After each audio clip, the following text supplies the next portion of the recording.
Welcome back to the channel. Tonight's story, sent in by a loyal viewer, is a chilling testament to the fact that the greatest threats often wear a familiar face. Vivienne Sterling spent 50 years building her empire, only to have her retirement celebration turn into a battlefield. A poisoned glass of wine was intended for her, but when her own daughter collapses, Vivienne must uncover a lethal plot woven by the very people she trusted. Before we dive into this harrowing tale of corporate greed and family betrayal, I want to hear from you. Have you ever faced a shocking betrayal? Share your story with us.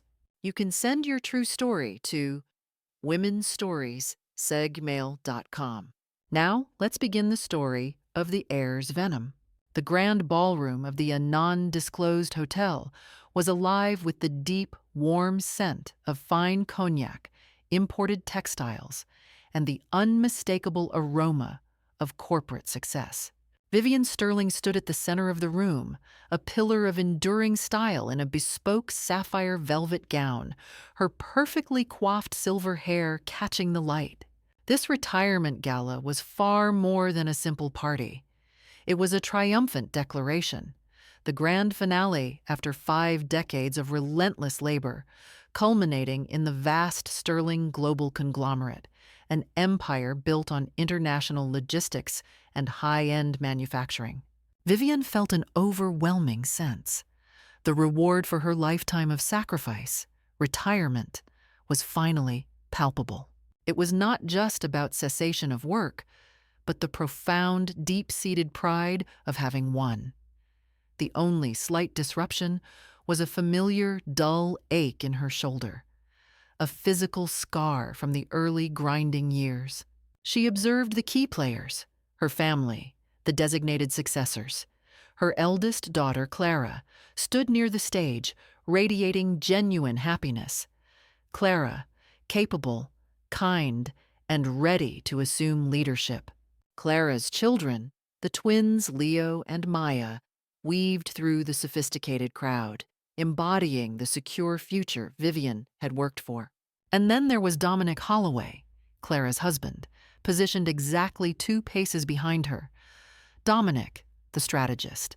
He wore a flawless tuxedo from a non-disclosed tailor, his demeanor stiff, his gaze constantly sweeping the room, measuring, calculating, and repeatedly settling on Vivienne. His quiet intensity was a constant, low-level vibration of unease for Vivienne. His focus was not on the celebration, but on the impending transfer of power. Vivienne prepared to give her final official address. No more global calls at 3 a.m., no more fraught board meetings, just the satisfaction of an era completed. However, as the expensive champagne flowed and the non-disclosed Music Academy jazz trio filled the space with buoyant sound, a distinct, heavy sense of foreboding settled in her chest. The cheer felt forced, the luxury excessive, as if a profound tension was building beneath the elegant surface. It was a cold, suffocating weight that whispered of danger. Dominic navigated the gathering with the efficiency of a shark, appearing silently at Vivienne's elbow. He offered her a delicate crystal glass containing a deep amber, extremely rare port wine, a selection from a non-disclosed vineyard.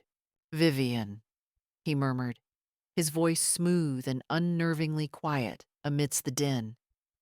He maintained intense eye contact, but his gaze flickered almost imperceptibly towards the rim of the glass. A rare reserve, reserved only for defining moments, to the legacy you leave. Vivienne accepted the glass, though the physical exchange felt wrong, the glass feeling heavy and cold in her hand. The earlier vague discomfort coalesced into a sharp, clear apprehension.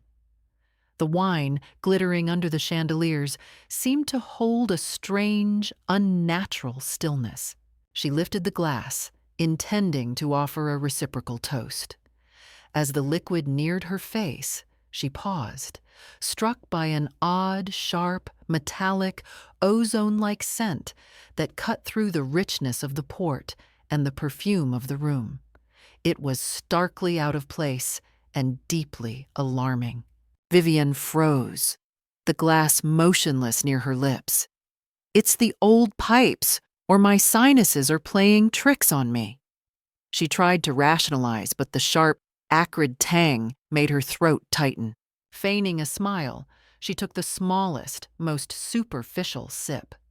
The taste was immediately and profoundly wrong, chemically bitter, sharp, and entirely synthetic beneath the sweetness of the port. Quickly, she lowered the glass and set it down on a nearby side table lined with silver servingware, pretending to need to address a passing associate. Seconds later, Clara approached, her face flushed with excitement. "Oh, perfect! I've been so thirsty, Mom." Unaware of Vivienne's internal crisis, Clara picked up the glass. She raised it cheerfully and took a long, generous drink, then another. Vivienne could only watch, paralyzed. Her heart thundered so violently it masked the sounds of the celebration. Every swallow Clara took felt like a physical assault on Vivienne's own body. The minutes that followed dragged into an unbearable, terrifying timeline. Vivienne stood locked in place, maintaining a frantic composure while monitoring Clara, simultaneously darting suspicious glances toward Dominic, whose face remained a perfect, unreadable mask of solemnity. The incident occurred just as the event was drawing to a close. Clara let out a sudden, strange, gurgling noise, her eyes widening in immediate panic and distress. She began to seize, her limbs flailing violently before she crashed heavily onto the expensive floor. Screams pierced the music. Total panic consumed the room. Eleanor stumbled toward her daughter, trying to hold her still, her hands shaking violently as she cradled Clara's head. Dominic, however, remained unnervingly still. He stood near the entrance to the service hall, his body rigid. His expression was not that of a grieving husband, but of a dispassionate spectator, watching the culmination of a precise event. The head of security for the non-disclosed hotel immediately called for emergency medical response. In the speeding, unmarked car racing towards the city hospital, Dominic sat next to Vivienne, his posture impeccably stiff, his eyes focused on the city lights. "This is consistent with an acute neurotoxin exposure, Vivienne," Dominic stated flatly, his voice utterly devoid of panic or emotion. "My biochemistry professor, back at a non-disclosed university, often lectured on the effects of industrial organophosphates. It's a rare substance, often misdiagnosed. She just needs the correct antidote." Vivienne's entire body went cold. Neurotoxin. Rare substance. The specific, clinical knowledge was the absolute confirmation of her worst fear. She turned, her sharp eyes boring into him. "How do you know that, Dominic?" she demanded, her voice a low, dangerous growl. Dominic offered a quick, practiced, dismissive shrug, the action entirely too casual. "Just the useless trivia one picks up in academia. Don't worry, Vivienne. Clara will pull through. She's strong." Vivienne nodded, but the pretense was over. The suspicion had solidified into a devastating and terrifying realization. Dominic had planned to assassinate her to claim the company, and Clara, her loyal daughter, had intercepted the poison meant for her. The celebratory night had become the precise moment lethal betrayal had revealed its face. The war for the Sterling Empire had just been declared. The hospital waiting area was a landscape of sterile white walls and harsh, unrelenting fluorescent lighting, a brutal contrast to the soft opulence of the ballroom just hours before. Vivienne Sterling paced the cold, tiled floor, the silk of her gown feeling suddenly heavy and ridiculous. Clara was stabilized, unconscious but alive, in the ICU. The doctors had confirmed the presence of a neurotoxin, a highly specific, rare compound. Vivienne's mind was no longer consumed by grief, but by a consuming cold fury directed entirely at Dominic Holloway. His calmness, his unsolicited specific medical knowledge, and the sheer timing of the wine presentation were no longer coincidences. They were evidence. Dominic, meanwhile, sat in a chair across the room, perfectly composed, reading the financial news on his tablet from a non-disclosed tech company. His stillness was a mocking challenge. He occasionally offered a platitude, his voice too measured, too controlled. It's shocking how often these things happen at large events, Vivienne. Cross-contamination, perhaps. A kitchen mistake, he commented without looking up from the stock market data. Vivienne stopped pacing and turned toward him, her gaze sharp, unwavering. I don't believe in mistakes, Dominic. Not when the stakes are this high, and certainly not when the substance involved is something you, a former liberal arts student, can diagnose with such certainty. He finally lowered the tablet, his expression unreadable. I told you, Vivienne. College memory. Don't let shock make you irrational. Irrational? Vivienne snapped, though her voice remained low and dangerous. You offered me that glass of port. Clara took it because she was thirsty. And now she is fighting for her life with a rare substance you conveniently happen to know about. That is not irrational, Dominic. That is a fact. Is a sh. He raised an eyebrow, his calm facade unwavering. And what conclusion does the great Vivienne Sterling draw from these facts? That I tried to poison you and accidentally got my wife instead. He allowed a faint, patronizing smile to cross his lips. That is melodrama, Vivienne. Even for you. Vivienne said nothing more, but the silence was thick with her absolute certainty. She knew, and he knew that she knew. The battle lines were clearly drawn, right here in the cold, sterile waiting room. Vivienne retreated to a secluded corner of the waiting room, pulling out her own phone. A secure model from a non-disclosed security brand. She couldn't focus on Clara's medical state. She had to focus on the immediate systemic threat to her empire. Dominic's motive was clear: control of Sterling Global. She immediately contacted her most trusted discreet advisor, not a lawyer from the main firm, but a retired security consultant and investigator, Mr. Finch. Mr. Finch, she whispered into the phone, her voice tight with urgency. I need you to launch a complete, covert audit of the Sterling Global Treasury, effective immediately. Focus on any significant, unauthorized movements of capital in the last 6 months. Pay specific attention to any directives signed or influenced by Dominic Holloway. 6 months. Understood. Finch replied instantly, his voice a gravelly monotone of efficiency. Are we looking for external threats or internal, Madam Sterling? Vivienne stared directly across the room at Dominic, who was now engaged in a seemingly urgent, low-volume call. The threat, Mr. Finch, is seated 5 meters away from me. Proceed with the utmost discretion. This must not be tied back to me. Next, Vivienne focused on her second daughter, Juliette Sterling.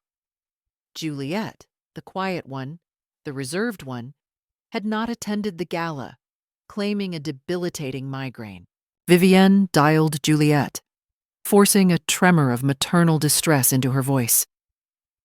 Juliette, darling, you must come to the hospital. Clara, she's been poisoned. It was an accident at the party. I need you here for support and to represent the family at the office tomorrow. Dominic is too distraught. Juliette's reaction on the phone was exactly as expected. Shock, immediate tears, and a promise to arrive soon, but not before subtly inquiring about the status of the Sterling Global proxy vote documentation, which was due the next week. Too distraught, Dominic. too distraught to miss a single opportunity, more like. Vivienne had planted the seed. Juliet would now become her eyes and ears within the company, while simultaneously being tested for any hidden alliance with Dominic. After several agonizing hours, Clara's doctor, a middle-aged physician named Dr. Alistair, with deep lines of exhaustion around his eyes, finally emerged. "Mrs. Sterling," Dr. Alistair said, his voice quiet but grave. "Clara is stable, but we have confirmed she was poisoned. The substance is indeed rare, consistent with a potent, synthesized organophosphate, a compound not found in nature or household use. The effects are severe, but due to the small dose and the immediate medical response, we are confident she will make a full recovery, though the road will be long." Vivienne felt a terrifying mix of relief and renewed rage. Organophosphate. Dominic's diagnosis had been frighteningly precise. Dominic, who had abandoned his phone call and approached the doctor, maintained his facade. "I knew it," he said, shaking his head with a practiced display of sorrow. "Just like my friend in university. He recovered fully." Vivienne turned on him, her eyes glacial. "You speak as if this is a classroom case study, Dominic. Not your wife's life." "I speak from experience, Vivienne," Dominic countered smoothly, his composure unnerving. "It's a coping mechanism. I'm trying to provide context and calm." Vivienne knew then that confrontation was useless. He would continue to weave his narrative of coincidence and academic knowledge. She had to shift strategies immediately. "Dominic," Vivienne said, her voice now calm, authoritative, and utterly cold. "You are clearly too emotionally compromised to handle the current situation. I need you to step away from all Sterling global operations immediately. I am invoking the emergency incapacity clause. You are on mandatory, indefinite leave." Dominic's eyes flashed, the first crack in his perfect composure. He recognized the maneuver, a preemptive strike to cut his access to the firm's assets. "You can't do that! I am the acting CEO's husband," he protested, his voice finally losing its measured tone. "I am the chairwoman and majority shareholder, Dominic," Vivienne corrected him with quiet finality. "As of this moment, you are nothing. Your access is revoked. Go home. Wait for my lawyers." Vivienne watched the mask of control crumble, revealing a flicker of intense, predatory fury beneath. He quickly regained control, but the damage was done. He had been cut off. The quiet confrontation in the sterile hospital hallway had officially launched the financial war. Vivienne knew she had bought herself a few days, just enough time for Mr. Finch to dig up the truth. Clara slowly regained consciousness hours later, her breathing shallow and her eyes still clouded with post-seizure confusion. The moment she showed awareness, Vivienne was at her bedside, the immense relief momentarily eclipsing her cold fury. Holding Clara's clammy hand, Vivienne began to carefully press her daughter for details about the night. "Clara, my darling, do you recall anything? What happened after you drank the port?" Vivienne asked, her voice trembling slightly with contained emotion. Clara closed her eyes, trying to concentrate. I'm not sure. I just felt dizzy. Then everything went dark." She opened her eyes, seeing Dominic standing silently in the corner of the room, his gaze fixed on them with that unsettling, measured calm. Dominic immediately stepped forward, placing a gentle hand on Clara's arm. "How are you feeling, sweetheart? Don't strain yourself. Everything is going to be fine." Vivienne watched the absolute, unquestioning faith in Clara's eyes as she looked at her husband. It was a blind trust that turned Vivienne's blood cold. She knew she had to act, even if the truth would crush Clara. "Clara, I need you to listen to me," Vivienne stated, her voice heavy with gravity. I fear Dominic. I believe he was involved in this. The way he knew exactly about the rare neurotoxin and the fact that he specifically offered that glass to me, it cannot be a coincidence. Clara instantly became tense and guarded, her voice sharp with a protective edge. Mother, you are overreacting again. Dominic would never do such a thing. He's been here by my side all night. Vivienne felt the sting of betrayal. But Clara, I saw. He is too calm. Don't you see it? No. Clara cut her off, the strength in her voice surprising. He is exhausted with worry. He's just trying to be rational and helpful. You are imagining things, Mother. Please don't worry him with these crazy ideas. The pain and disappointment were suffocating. Her own daughter, the victim, was shielding the perpetrator. Vivienne pressed her last hope. Promise me one thing, Clara. Don't tell Dominic anything I have said. Promise me you won't.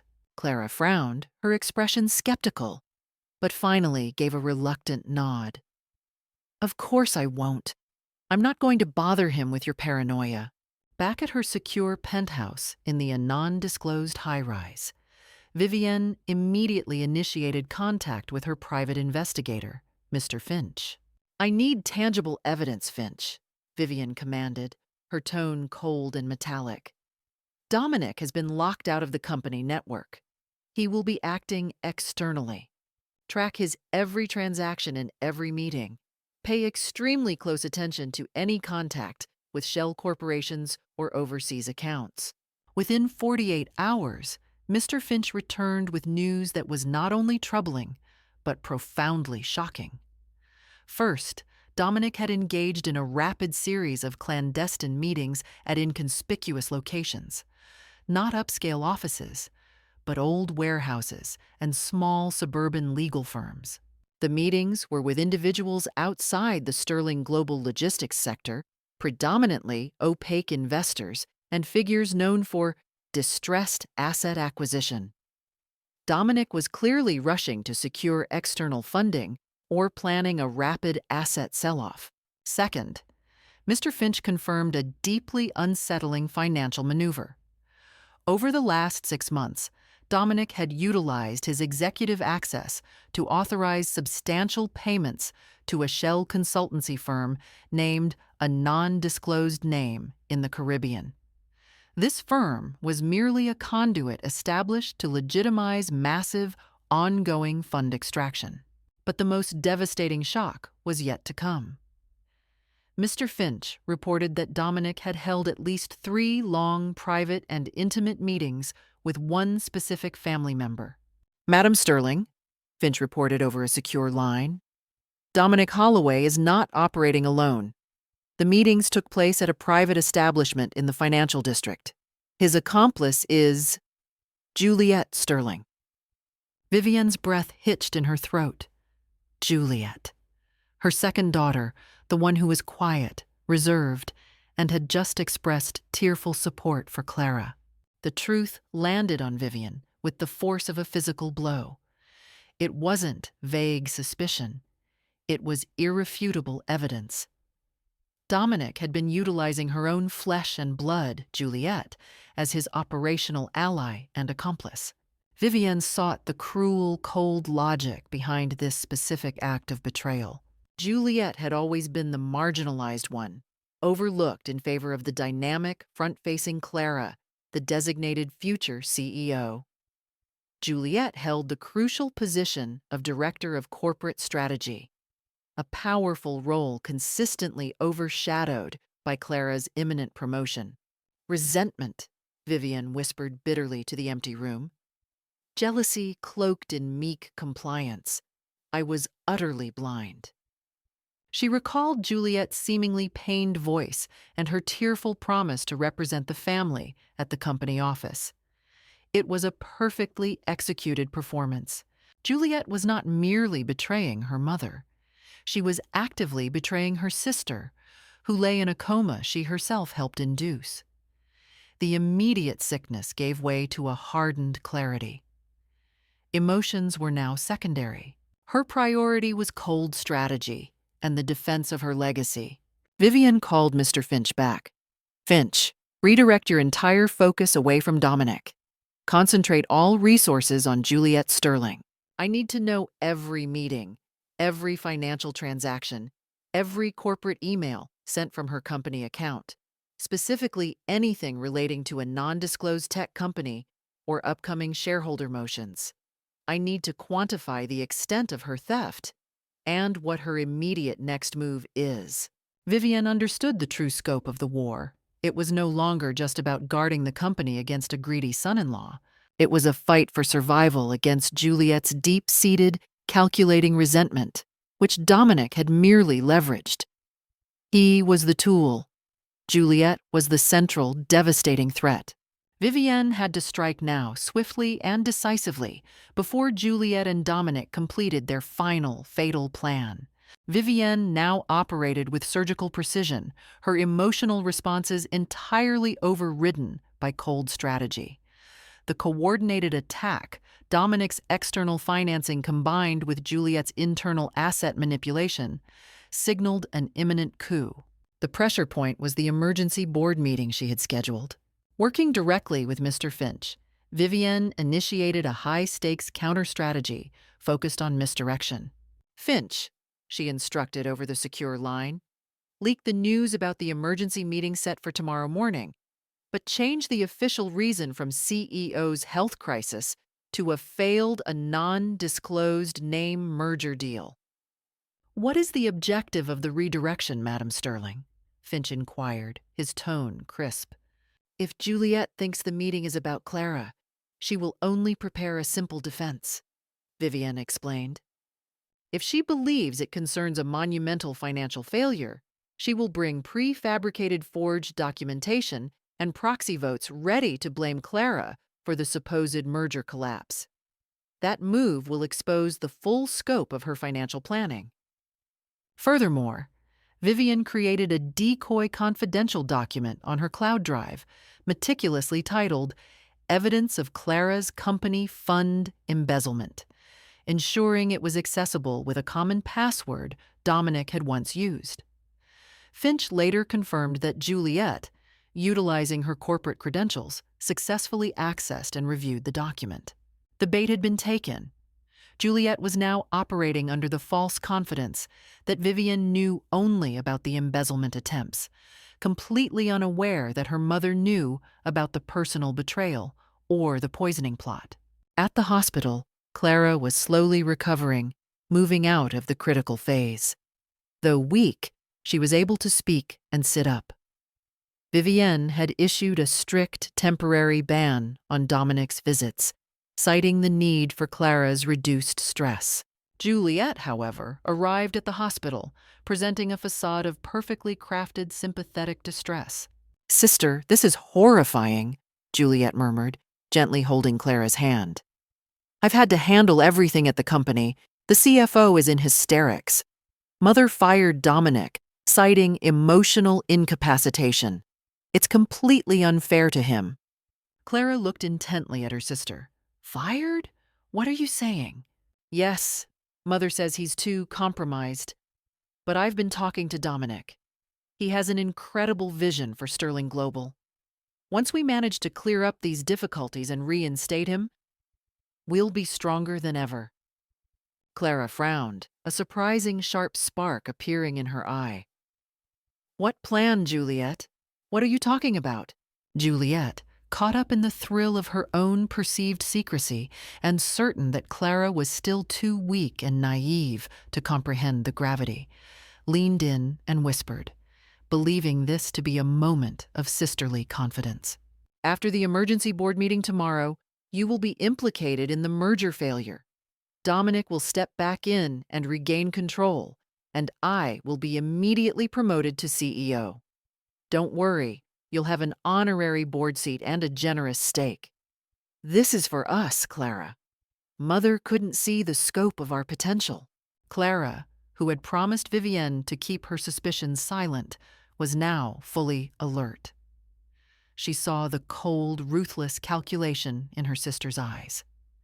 The truth of the betrayal hit her harder than the neurotoxin. It wasn't just ambition, it was petty malice and calculated cruelty. "Juliet," Clara said softly, "if you dare to touch Sterling Global or Dominic, Mother and I will stand against you. You cannot do this."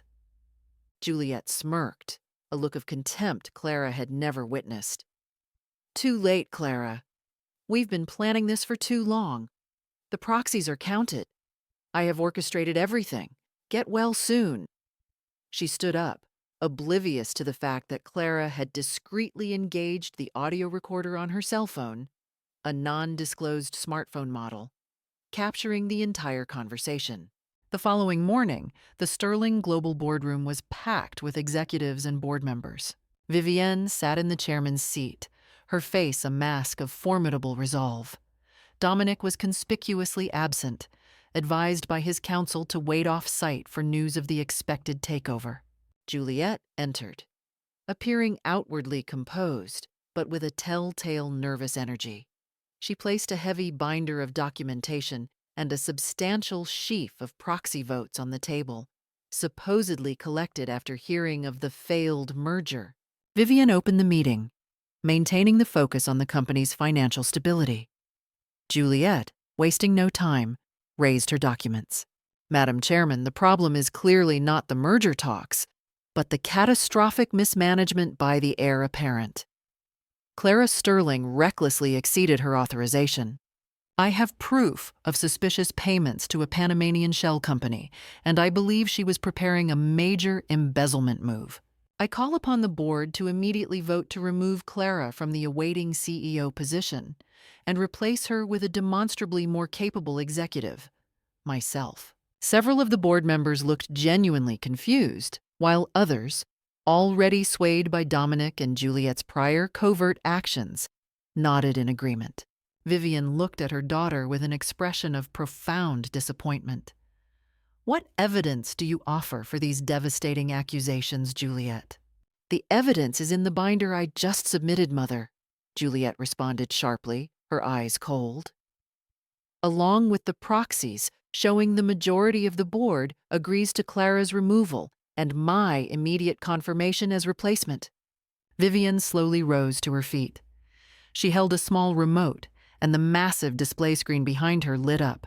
"It is a magnificent performance, Juliet," Vivienne said, her voice echoing with cold finality across the room. "But you made two critical mistakes. First, you underestimated the love a mother has for her child, and second, you failed to understand that the loyalty of Sterling Global cannot be purchased with the empty promises of a discarded ex-son-in-law." On the large screen, an audio playback commenced. It was the complete recording of Juliet and Clara's conversation in the hospital, where Juliet admitted to the entire scheme, the plan to displace Clara, the CEO promotion plot, and Dominic's involvement. Juliet's face drained of all color. She was speechless. Vivienne stared at her, utterly devoid of mercy. "You said the proxies are counted, Juliet? Well, I have better proxies." Vivienne tapped a key on the podium laptop. Instantly, an email flashed on the screens of all board members, containing two critical attachments: Clara's signed divorce papers from Dominic and a formal notarized declaration from Clara, transferring her full voting rights to the chairwoman, Vivienne Sterling, until her complete recovery. Both were signed and witnessed in the hospital just 1 hour prior. "Board of Directors," Vivienne announced, her voice ringing like a final judgment. "With the full weight of the majority vote now consolidated in my hands, I present two immediate motions. Motion 1, Juliet Sterling is terminated from all positions effective immediately and will face criminal charges for theft. Motion 2, I nominate myself as the interim CEO of Sterling Global. All in favor?" The half of the board previously compromised looked at each other in bewildered silence. Not a single voice dared to object. Juliet sank into her seat, her entire elaborate coup collapsing around her. Vivienne glared down at her, her eyes a glacial blue. "The game is over, Juliet." The aftermath of the boardroom coup was swift and devastating. Before the board members could fully process the shocking revelations, the poisoning attempt, the embezzlement, and the recording, security personnel from a non-disclosed security firm entered the room. Juliet was formally placed under arrest for grand larceny and corporate fraud, her face a mask of disbelief and shattering composure. Vivienne watched her daughter being led away, the immense sorrow she felt momentarily breaching her cold resolve. This wasn't the victory she wanted, but the necessary amputation of a malignant growth. Immediately following Juliet's removal, Vivienne contacted the main law firm and directed them to initiate full civil and criminal proceedings against both Juliet and Dominic. She then secured the entire Sterling global network, changing all high-level access codes and placing the company under a temporary internal lockdown. Dominic, who had been waiting smugly at an off-site office, received the news of Juliet's failure and arrest via a frantic, coded call. His shock quickly morphed into a blinding rage, not over Juliet's fate, but over the catastrophic collapse of his meticulously laid plans. Dominic arrived at the Sterling Global headquarters minutes later, circumventing the security barrier with a previously unknown executive access card. He burst into the now empty boardroom, finding only Vivienne standing amidst the wreckage of the meeting. "You old witch! You destroyed everything!" Dominic hissed, his facade finally disintegrating, revealing the raw, self-serving ambition beneath. That entire scheme, the proxies, the financial restructuring, was based on the information I spent months compiling. Vivienne looked at him with icy disdain. "You are too predictable, Dominic. You only see the chess pieces. You never saw the player behind them." "You think Juliet was the player?" he sneered, tossing the crumpled divorce papers he had just received onto the mahogany table. "She was a useful fool, a pawn fueled by daddy issues and envy. I fed her the legal details. I organized the shell corporation. The poisoning was a necessary means to an end. It was always about the Sterling global majority vote, which you now hold." "You just confirmed your involvement in the attempted murder of my daughter and me, Dominic," Vivienne stated calmly, tapping a button hidden beneath the table. Dominic laughed hysterically. "Go ahead. Call your security. Your word against mine. You have no proof of my hands-on involvement with the poison, and your other daughter is too weak to testify." The door to the boardroom opened, and Clara walked in, supported by a nurse. She was frail but steady, and she held a small recording device from a non-disclosed smartphone model in her hand. "He's wrong, Dominic," Clara said, her voice weak but clear. "I heard everything, and I recorded the details of your plot from Juliet." Dominic froze, the color draining from his face as he realized the double trap. Vivienne dismissed the nurse, approaching Clara and putting an arm around her, the sight of her daughter's weakness tempering her own resolve. "Why, Mother?"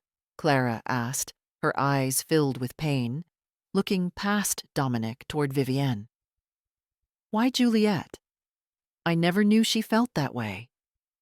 The moment a child feels unseen, Clara, resentment takes root. Vivienne murmured, her voice laced with the devastating realization of her own parental failure. "I spent my life building this empire to protect you both, but I neglected to protect your hearts from one another. Juliet saw you, my future CEO, as the thief of her validation. Dominic merely presented the map to revenge." Dominic attempted one last desperate maneuver, lunging toward the door, but was intercepted by Mr. Finch, who had been waiting outside the boardroom. Vivienne turned her full, cold attention back to Dominic, the man who had nearly destroyed her family. "You thought you could poison me and marry my empire, Dominic. You were wrong. Clara signed those divorce papers because she realized that a man who plots to kill his wife's mother and then uses his wife's sister to execute the financial coup is not a man who ever loved her. Dominic struggled against Finch's grip. I loved the power your name promised, Vivienne, and I nearly had it all. You had nothing, Dominic, Vivienne countered. Your shell company in Panama is frozen. The assets Juliet siphoned off have been traced and recalled. The non-disclosed name merger agreement you leveraged against Clara was signed and executed perfectly yesterday morning. It was never a failure. It was just the bait Juliet needed to show her hand. The immense scope of the countermove left Dominic momentarily stunned. He realized every step he and Juliet had taken was monitored, analyzed, and used against them. With Dominic handed over to law enforcement and Juliet in custody, a terrifying calm settled over Sterling Global. Vivienne had won the battle, but the war had left scars that would never heal. Clara was discharged 2 days later, weaker but fiercely determined. She and Vivienne sat in the study, reviewing the preliminary damage report from Mr. Finch. The financial loss is recoverable, Mother, Clara summarized, pointing to a file on her tablet from a non-disclosed tech company. Juliet was greedy, but not smart enough to hide the trail from Mr. Finch's team. We can reverse the unauthorized asset transfers in 6 months. And Juliet? Vivienne asked quietly. Clara sighed. She's facing the full weight of the law. There will be no leniency. She chose her path. Vivienne looked at her surviving daughter, the real heir, with immense pride.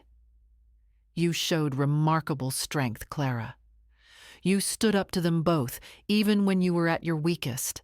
I learned from the best, Mother, Clara replied, a weary smile touching her lips.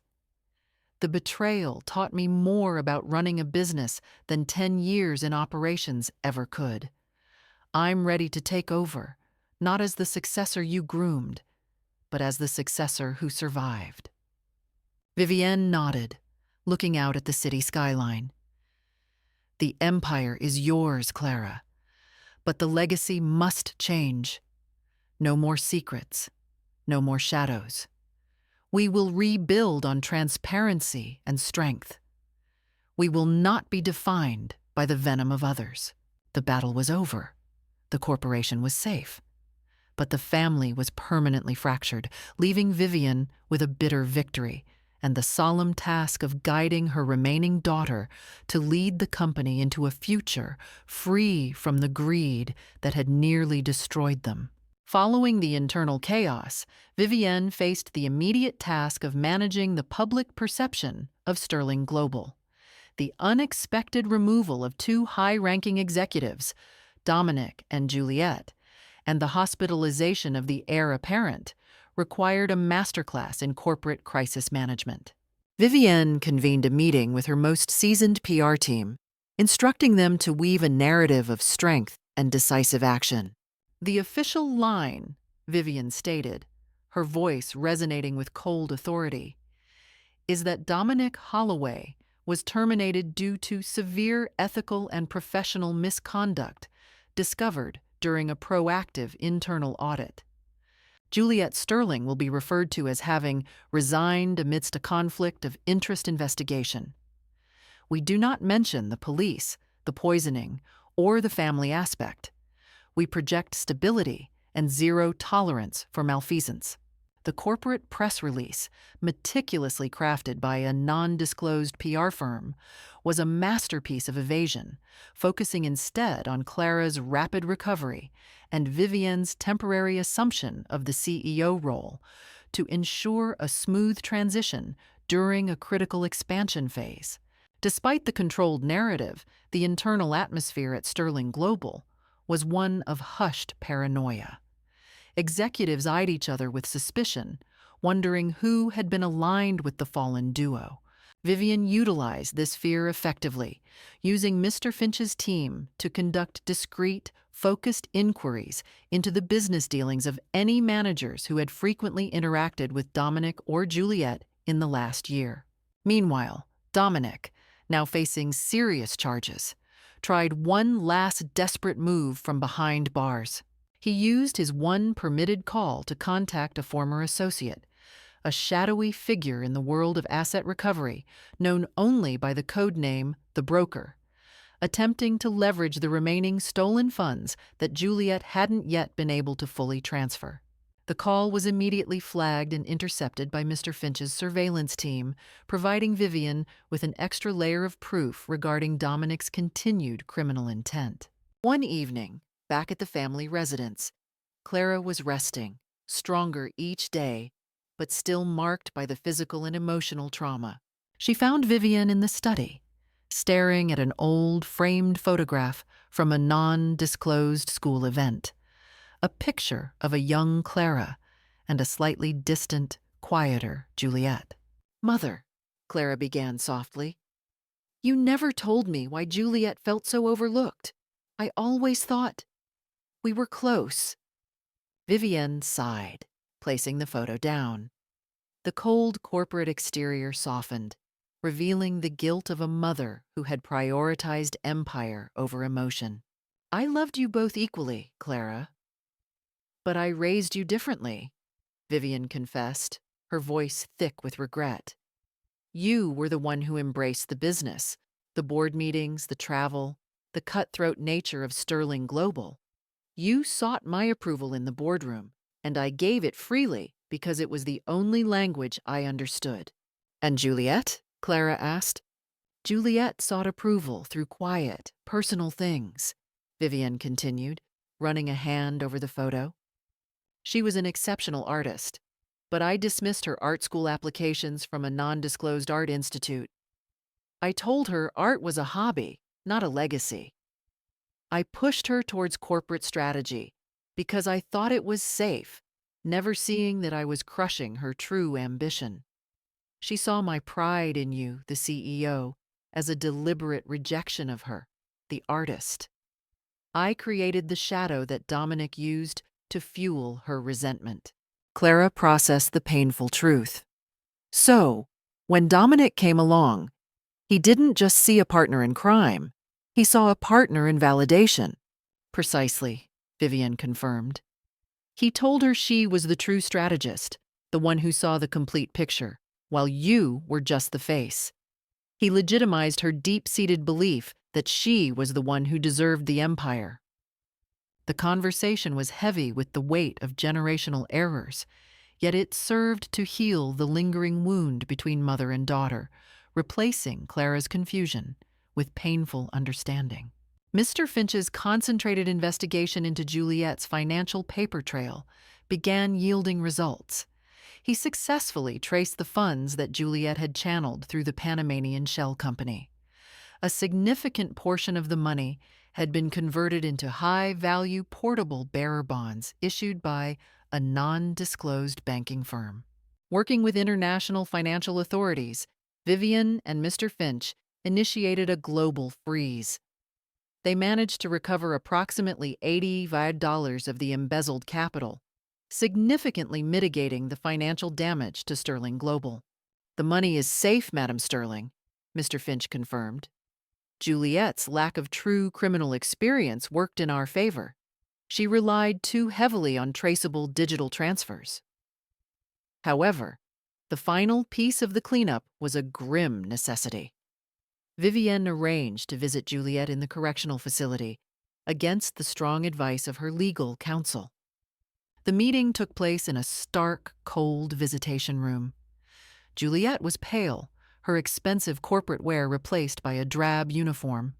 The former executive was broken, but her resentment still flickered. "You came to gloat, Mother?" Juliet asked, her voice flat and bitter. "I came to say goodbye," Vivienne replied, her voice empty of malice, only exhaustion. "You chose power over family, Juliet. You chose a path that led to the attempted murder of your own sister. I failed you as a mother by ignoring your art, But you failed yourself by choosing greed over decency. I did it because I wanted to matter, Juliet cried, her composure finally breaking. You never saw me. You only ever saw Clara. I see you now, Juliet, Vivienne said, rising slowly. I see a criminal who betrayed her sister's trust and nearly killed her. Sterling Global is protected. Clara is safe. And you have nothing left but the consequences of your choices. Vivienne turned and walked out, leaving Juliet alone with her bitter victory of being finally seen as a ruthless, convicted criminal. The visit was the final, devastating chapter in the family's demise, allowing Vivienne to close the book on her relationship with her second daughter and focus entirely on rebuilding the corporation and her bond with Clara. With Juliet and Dominic in custody, Vivienne's focus shifted from defense to securing the legal outcome. She sat with her lead litigation team from a non-disclosed law firm, reviewing the complexities of the civil and criminal charges. The primary challenge was the attempted poisoning. Securing a conviction against Dominic required proving intent and opportunity beyond reasonable doubt. Madam Sterling, the lead counsel, Mr. Hawthorne, stated, pushing a file across the glass table. The corporate fraud and embezzlement charges against Juliet are airtight, thanks to Mr. Finch's prompt asset tracing. However, the attempted murder charge against Dominic is weaker. We have motive, means, the rare neurotoxin, and your testimony, but we lack the smoking gun, the physical evidence linking Dominic to the poisoned port wine. Vivienne considered the facts, her brow furrowed. He admitted to me in the boardroom that the poisoning was a necessary means to an end. Does the recording from Clara not suffice? It helps establish motive and conspiracy with Juliet. But Dominic claims he was referring to a legal threat to remove you, not physical murder. He will leverage Juliet's known resentment. He'll argue she sourced the toxin, perhaps even mistook the glass meant for him, and he merely covered for her, Hawthorne explained. We need something concrete, a purchase trail, a residue, or a supplier. Vivienne closed her eyes, recalling the moment. The port wine. He brought it himself. It was a very specific rare vintage from a non-disclosed vineyard. Track the supplier. See if Dominic or Juliet acquired any chemical compounds used in its production or preservation in the last year. Mr. Hawthorne looked skeptical, but took the instruction. We will initiate the search, but chemical trails are cold. Vivienne leaned forward, her eyes flashing with renewed determination. Dominic knows we are searching. He is desperate. Use that desperation. Plant a rumor in the legal community. Let him hear that we have found the supplier of the neurotoxin and that a warrant is being prepared. He will panic and try to cover his tracks. The legal maneuver had its intended effect. Dominic, isolated and frantic, heard the fabricated rumor about the neurotoxin supplier through a corrupted defense attorney. His composure, usually his most potent weapon, finally broke. From his limited access in the detention facility, Dominic placed a series of cryptic, frantic calls to a hidden contact, a chemist who owed him a significant, long-standing favor, at a facility called a non-disclosed research lab. He instructed the chemist to immediately destroy a specific set of archived laboratory records and retrieve a small, nondescript package stored in a secure locker. However, Mr. Finch had maintained continuous, sophisticated surveillance on all of Dominic's known associates. The conversation was intercepted, and the chemist's movements were immediately flagged. Finch's team intercepted the chemist just moments before he could access the archives. The chemist, under intense pressure and facing potential charges of accessory to attempted murder, quickly confessed to the arrangement. He had previously synthesized the specific organophosphate neurotoxin for Dominic, disguised as a high-end industrial solvent sample, 6 months prior. More crucially, the chemist revealed the location of the discrete package Dominic wanted retrieved, a small, lead-lined cylinder containing the pure residue of the toxic compound, stored within a secure off-site safety deposit box associated with a non-disclosed banking firm. Dominic had kept it as proof of his capacity, a terrifying bargaining chip. Mr. Finch immediately contacted Vivienne. "Madam Sterling, we have the supplier and the confession, and more importantly, we have secured the final piece of physical evidence, the residue." Vivienne felt a profound, chilling sense of triumph. The smoking gun was hers. The relentless pursuit had paid off, exposing Dominic's direct, hands-on role in the poisoning. While the legal noose tightened around Dominic, Clara continued her recovery. She was cleared to return to limited work, but insisted on focusing on a complete corporate overhaul. She was determined to eliminate the culture of secrecy that had allowed the betrayal to flourish. Clara and Vivienne sat in the company dining hall, a place usually reserved for high-level closed-door meetings, now intentionally open and buzzing with mid-level employees. "We need transparency, Mother," Clara stated, marking a document from a non-disclosed tech company. "Juliet operated because she could hide behind layers of obscurity. I'm instituting a new compliance committee with rotating junior and mid-level employees. No more secrets among the top brass." Vivienne watched her daughter, seeing the transformation from a groomed successor to a formidable leader forged in crisis. "You are moving too fast, Clara. The company needs stability." "No, Mother. It needs to know that the old way is dead," Clara countered firmly. "I'm also dissolving the corporate strategy division, Juliet's former department, and integrating its functions directly into operations. That eliminates a shadow department and sends a clear message: no more quiet schemes." Vivienne smiled faintly, a genuine look of pride returning to her eyes. "You are more ruthless than I ever was, Clara, and far wiser. You see the systemic flaw, not just the players." Clara leaned back, resting her head against the chair. "I learned the ultimate lesson of the Sterling Empire, Mother. Trust is the only currency worth guarding, and I will never trust another person who believes their ambition justifies the destruction of others." The two women, mother and daughter, the victim and the survivor, sat amidst the sounds of the newly opened bustling company hall, planning the future of Sterling Global. The past was a bitter, necessary lesson, and the foundation of the new empire would be built on the hard-won knowledge of betrayal. With the physical evidence, the neurotoxin residue, and the chemist's confession secured by Mr. Finch, Vivienne and her legal team finally had the leverage they needed to crush Dominic.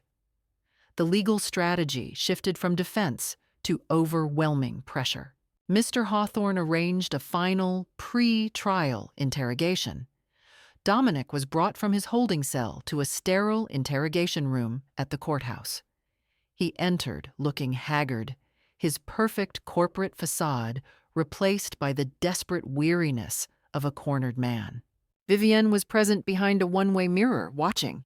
Hawthorne began calmly, detailing the charges of corporate fraud, conspiracy, and attempted murder. "We have the audio recording of Juliet confirming the plot, Dominic. We have the frozen funds in the Panamanian company named a non-disclosed name.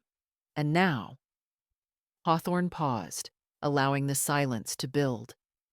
"We have the chemist's testimony from a non-disclosed research lab and the physical residue of the organophosphate. We know you synthesized the poison 6 months ago. We know you transported it. And we know you administered it to the wine intended for the chairwoman." Dominic scoffed, attempting one last show of bravado. "Conjecture. I bought the compound for a private experiment. It doesn't prove intent to murder. Juliet could have." Hawthorne cut him off with a sharp clap of his hands on the table, a sound that echoed jarringly in the small room. "Juliet, in her full statement to us an hour ago, confirmed everything. She confirmed you were the mastermind. She confirmed you provided the toxin. She confirmed you manipulated her resentment towards Clara and Vivienne. She confirmed that you intended to kill Vivienne, marry the Empire, and then dispose of Juliet once her utility was finished. Dominic's eyes widened in sudden, profound realization. He hadn't expected Juliet to break. He had always believed she would maintain silence to protect their shared power and his ability to finance her defense. He hadn't counted on her realizing his ultimate betrayal, his intention to discard her. That little fool, Dominic muttered, his voice shaking with a mix of fury and despair. Seeing the final fracture in his resistance, Vivienne walked into the room, her presence filling the confined space with cold authority. Dominic looked up, his face contorted. "You turned her against me! You're the real villain, Vivienne!" "I simply showed her the truth of your nature, Dominic," Vivienne replied, standing over him. "I didn't turn Juliet. You did that yourself the moment you convinced her she was a temporary tool. You told her she was the smart one, the planner. But Juliet's only genuine talent was for art, which I stupidly crushed. Your talent, Dominic, is for petty manipulation, and now it has collapsed your life." Dominic stared at his hands, realizing the extent of his ruin. He saw no way out. He finally dropped his head, the full weight of his defeat settling upon him. "It was never about the merger, was it?" Dominic said quietly, looking up at Vivienne with the naked ambition that still burned in his eyes. The non-disclosed name deal was just a distraction for Juliet. "It was a smokescreen. The merger was finalized successfully the day before the gala," Vivienne confirmed. "Your financial maneuvers were all designed to leverage the company's stock value after my death, assuming Clara would be too incapacitated by grief to immediately stop your asset sell-off. You sought not just the company, but total, untraceable liquidity." Dominic leaned back, a weary, almost admiring look crossing his face. "You played the long game better, Vivienne. I only saw the immediate conquest. I didn't see the defensive lines you had built over 50 years. I didn't see you." Vivienne showed no satisfaction. "And I didn't see the malice in my own home. We were both blind, Dominic. But only one of us has a future left." Dominic finally offered his full, unreserved confession, detailing every step of the plot, including how he sourced the neurotoxin and arranged the false alibis. He admitted that he fully intended to kill Vivienne, and if Clara had died, he would have grieved publicly while positioning himself as the company's compassionate protector. Following the comprehensive confession, Vivienne called a final, formal board meeting. The atmosphere was somber but entirely focused. "The integrity of Sterling Global has been restored," Vivienne announced, her voice firm. "The financial misappropriations are fully reversed. Both Dominic Holloway and Juliet Sterling have confessed to extensive criminal actions against the company and the family." She presented the final, secured documentation, Dominic's full confession and the conclusive report from Mr. Finch regarding the attempted murder. The board members, now fully aware of the lethal threat they had skirted, were unified in their support. "Therefore," Vivienne stated, her gaze sweeping over the room, "I officially step down as interim CEO. I nominate the survivor, the woman who learned the true nature of corporate defense under extreme duress, to lead us into the next era." Clara entered the room, no longer frail, but composed and commanding in a sharp business suit. She walked with the confidence of someone who had faced death and betrayal and emerged stronger. The board of directors unanimously approves the appointment of Clara Sterling as Chief Executive Officer, the general counsel announced. Clara took her place at the head of the table. She looked directly at her mother, a silent acknowledgement of their shared, painful journey. "My first act as CEO," Clara declared, her voice resonating with a clear authority that surpassed even Vivienne's own, "is to implement the Sterling Integrity Charter, a zero-tolerance policy against internal corruption and mandatory transparent reporting to all stakeholders. We will rebuild Sterling Global not on the foundation of my mother's ambition, but on the foundation of absolute, unyielding trust." Vivienne watched the new CEO take charge.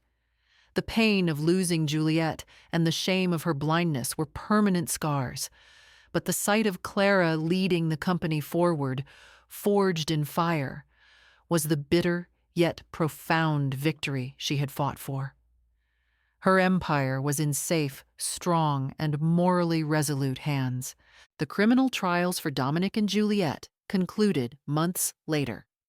The overwhelming evidence, the intercepted communications, the chemist's testimony, the neurotoxin residue, and the comprehensive confessions left the jury little choice. Dominic was convicted on all counts, including attempted murder and conspiracy. His sentence was substantial, ensuring he would spend the rest of his life in a correctional facility, stripped of all assets and reputation. Juliette received a slightly reduced sentence after turning state's evidence against Dominic, but her convictions for corporate fraud and grand larceny were severe. She was ordered to pay restitution and serve a long custodial sentence. Vivienne attended both sentencings. For Dominic, she felt only cold, justified satisfaction. For Juliette, the experience was agonizing. During Juliette's sentencing, the judge referenced her artistic talents and the tragic backstory of feeling overlooked, but ultimately declared that these were reasons, not excuses, for criminal action. Vivienne sat stone-faced. She did not cry, nor did she make eye contact with Juliette. She had promised herself to maintain the distance required to survive this betrayal. However, as the final gavel struck, sealing Juliette's fate, a single, silent tear traced a path down Vivienne's cheek, a tear for the talented child she had failed and the vicious criminal that child had become. It was the only public display of emotion she allowed herself. Later, Clara drove her mother home. "You were strong, Mother," Clara said gently. "You don't have to carry that alone." "I am the architect of this tragedy, Clara," Vivienne replied, her voice low and rough. "I built the foundation of ambition that Juliette used to justify her malice. I must carry it. The empire is safe, but the family is irrevocably lost." Under Clara's leadership, Sterling Global underwent a period of rigorous reconstruction, not just financially, but culturally. Clara made good on her promise, implementing the Sterling Integrity Charter, mandatory transparency. All executives' major financial dealings had to be reviewed annually by an external committee. The dissolution of the old guard. Many long-serving executives who had tacitly supported Dominic or Juliette, or who simply operated within the shadows, were given early retirement packages. New leadership. Clara promoted a new generation of diverse, ethically focused managers, many of whom came from the compliance division, not the traditional M&A, mergers and acquisitions track. Clara also took steps to publicly acknowledge the past, albeit subtly. She commissioned a renowned sculptor, a former classmate of Juliette from the non-disclosed Art Institute, to create a centerpiece for the new corporate lobby. The resulting abstract piece, titled "Ascension from the Shadow," was a powerful symbol of survival and ethical renewal, directly referencing the tragedy without naming it. Vivienne, though officially retired, observed the transformation with quiet pride. She saw the true weight of leadership in Clara, the ability to prioritize ethical fortitude over short-term gain, a strength Vivienne herself had often compromised in her younger years. One afternoon, reviewing a complex compliance report from a non-disclosed tech company, Clara sighed, frustrated. I feel like I spend more time on audits and ethical training than on actual logistics, Mother. Is this the cost of trust? It is the investment in trust, Clara, Vivienne corrected, leaning over the report. Your job is not just to run the company, it is to ensure the company remains worth running. You are building a legacy that cannot be stolen from within. That is a far greater achievement than any billion-dollar merger. Before her final transfer to a maximum security prison, Juliet made one last request through her defense attorney: to send a single sealed envelope to Vivienne. The attorney, emphasizing the envelope contained no threats or legal challenges, insisted it was purely personal. Vivienne opened it in her study. It contained not a letter of apology, but a meticulously detailed, hand-drawn architectural blueprint of the family's original corporate headquarters building, annotated with small, almost invisible markings. A small, separate note read simply, "The money wasn't enough. Check the foundation." Confused, Vivienne called Mr. Finch.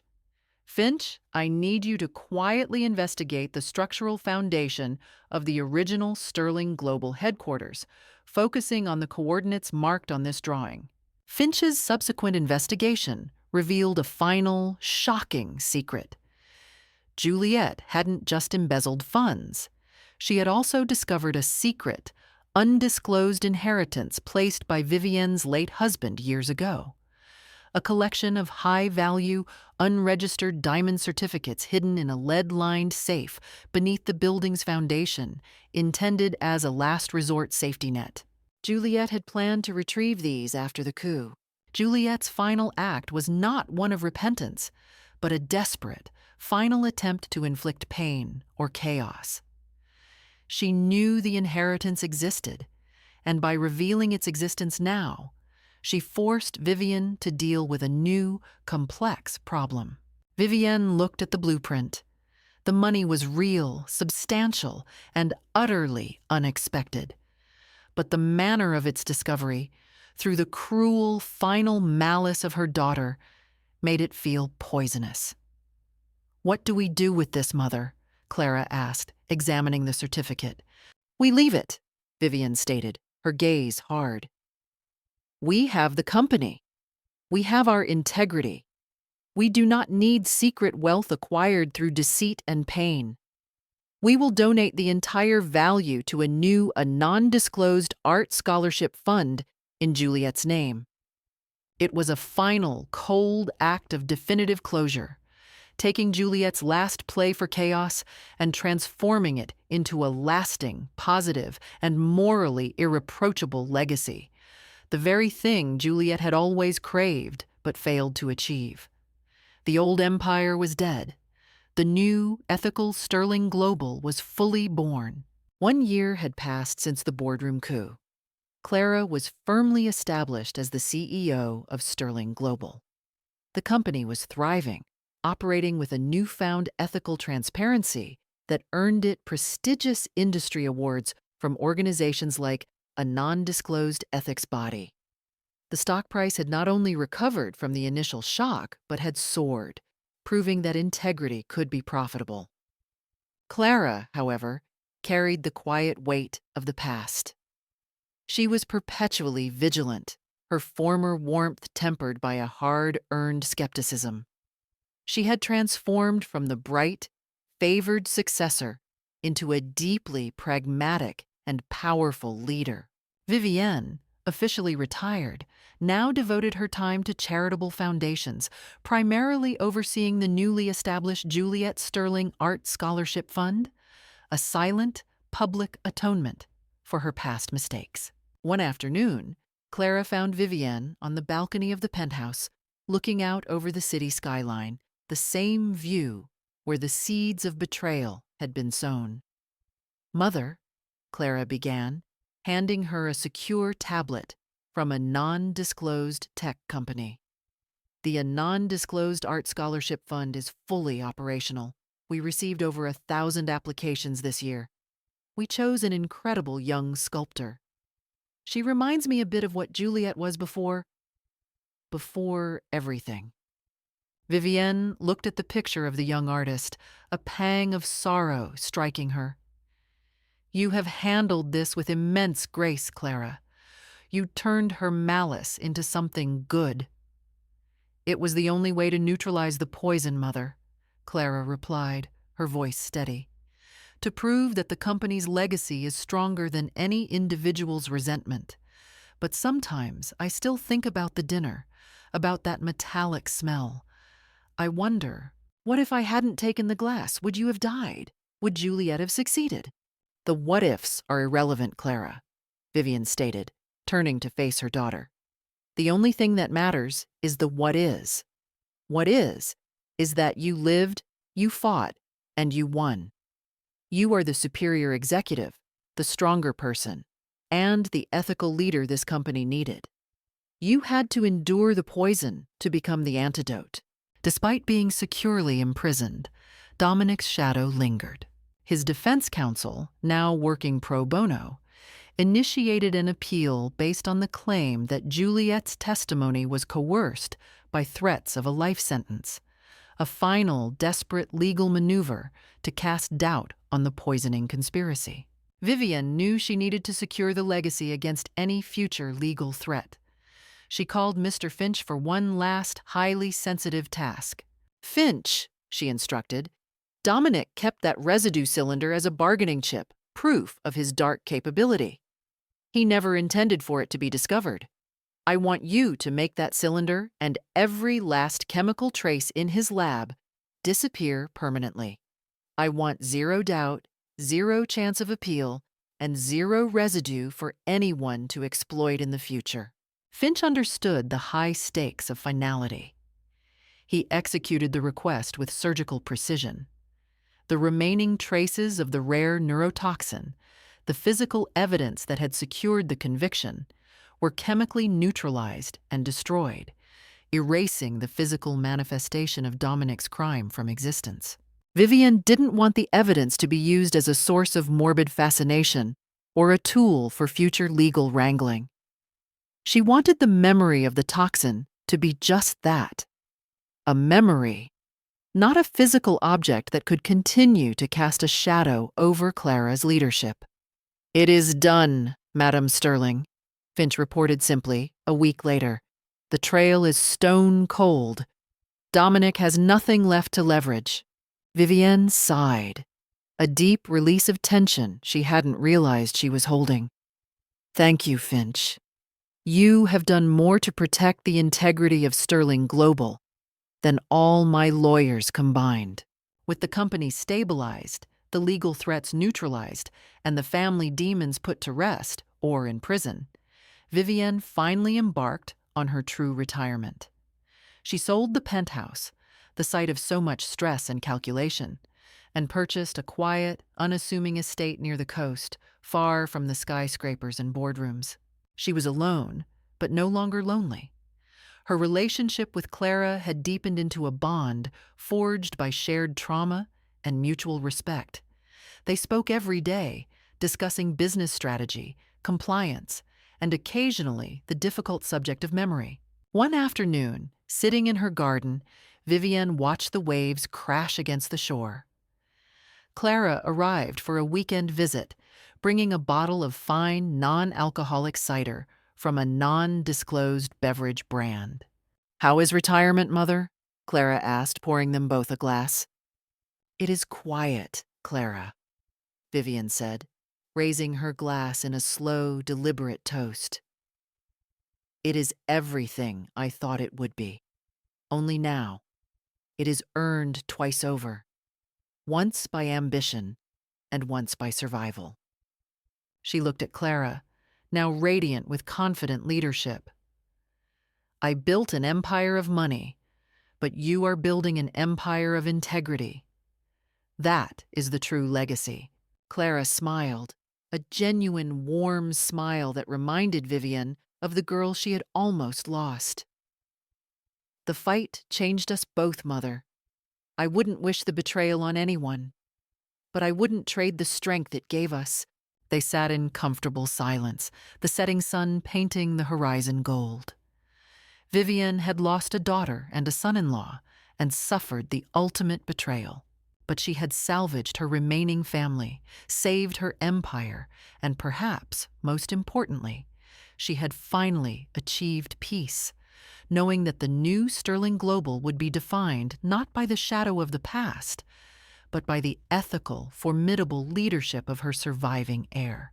And that concludes the astonishing story of Vivienne Sterling, a mother who lost a daughter to greed, but saved her legacy and found a formidable leader in the one who survived.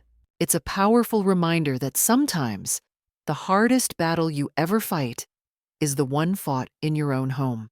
What did you think of Vivienne's ruthless move in the boardroom? Let me know in the comments below. And if you have a shocking true story of family scandal, survival, or ultimate triumph that you need to share, please don't hesitate. Send your incredible story to us at womensstories@gmail.com. Don't forget to like this video and subscribe for more unbelievable true stories. Until next time, stay strong.